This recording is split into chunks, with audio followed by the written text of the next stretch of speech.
Electrical accidents are unfortunately common in our industry, with tragedy striking when working on electrical systems, but this switchgear is designed to help prevent this issue.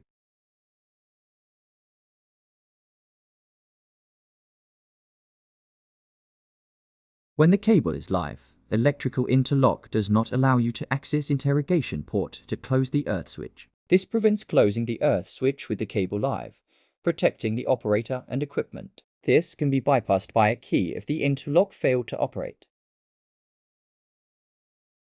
This key must not be in the panel under normal condition to prevent bypassing the safety feature of this panel.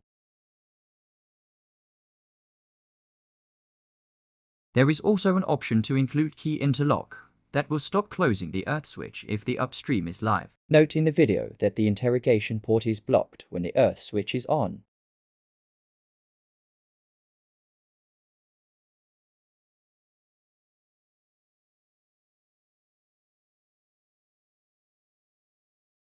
Thanks for watching and be safe.